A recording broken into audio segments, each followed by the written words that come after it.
এই হলো প্রিয় আমাদের চলমান কাজের পরিস্থিতি, চলমান কাজের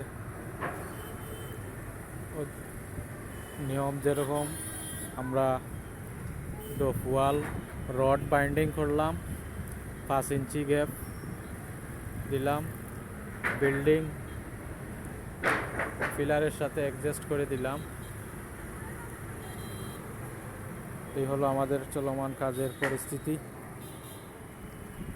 সাইডতলার ডোপ ওয়ালটা 2 দিনে শাটারিং করে ডালাই করে আজই শেষ হবে,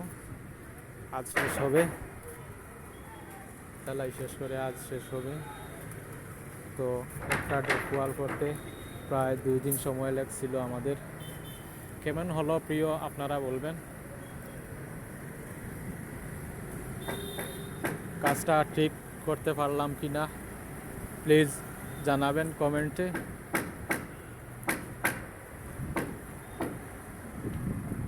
এই হলো আমাদের ডোপ ওয়ালের